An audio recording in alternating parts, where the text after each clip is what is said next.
એક ભારત શ્રેષ્ઠ ભારત અંતર્ગત બિહાર દિવસ 2025 નિમિત્તે ભારતીય જનતા પાર્ટી વડોદરા શહેર દ્વારા અકોટા સ્ટેડિયમ ખાતે સ્નેહ મિલન સમારંભનું આયોજન કરવામાં આવ્યું હતું। બિહાર દિવસની ઉજવણીના ભાગરૂપે વડોદરા શહેરના અકોટા સ્ટેડિયમ ખાતે વડોદરા શહેર ભાજપ દ્વારા એક ભારત શ્રેષ્ઠ ભારત સ્નેહ મિલન સમારંભનું સ્નેહ મિલન કાર્યક્રમનું આયોજન કરવામાં આવ્યું હતું, જેમાં ગુજરાતના મુખ્યમંત્રી ભૂપેન્દ્ર પટેલ, વડોદરાના મેયર પિંકી સોની, ગુજરાત વિધાનસભાના મુખ્ય દંડક અને રાવપુરા વિધાનસભાના ધારાસભ્ય બાળકૃષ્ણ શુક્લ, સાંસદ ડોક્ટર હિમાંગ જોશી, શહેર ભાજપ પ્રમુખ ડોક્ટર જયપ્રકાશ સોની, સ્થાયી સમિતિના ચેરમેન ડોક્ટર શીતલ મિસ્ત્રી સાથે ભારતીય જનતા પાર્ટીના પદાધિકારીઓ સાથે કાર્યકરો ઉપસ્થિત રહ્યા હતા। આ કાર્યક્રમમાં બિહારના અગ્રણીઓ અને યુવાનો સાથે મહિલાઓ મોટી સંખ્યામાં ઉપસ્થિત રહ્યા હતા।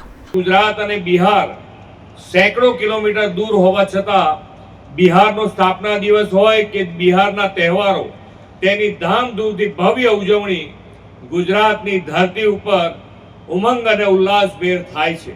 પાછલા વર્ષોમાં બિહાર પણ ગુજરાતના વિકાસમાંથી પ્રેરણા મેળવીને વિકાસના માર્ગે અગ્રેસર બન્યું છે। માતા સીતાની જન્મભૂમિ બિહાર તો મહર્ષિ વાલ્મીકીના તપની અને ભગવાન બુદ્ધના જ્ઞાનની ભૂમિ પણ બિહાર જ છે। બિહાર અનેક જ્ઞાન અને વિકાસનું કેન્દ્ર છે, સાંસ્કૃતિક વારસાની ભૂમિ છે। સમગ્ર વિશ્વને શાંતિ અને અહિંસાના પાઠ શીખવનાર બુદ્ધ અને જૈન ધર્મનો વિચારનો પ્રચાર અને પ્રસાર પણ બિહારમાં ખૂબ થયો હતો। આદરણીય વડાપ્રધાનશ્રીના નેતૃત્વ અને માર્ગદર્શનમાં ચાલુ નાણાકીય વર્ષમાં બિહારના મખાના બોર્ડની સ્થાપના કરવામાં આવી રહી છે।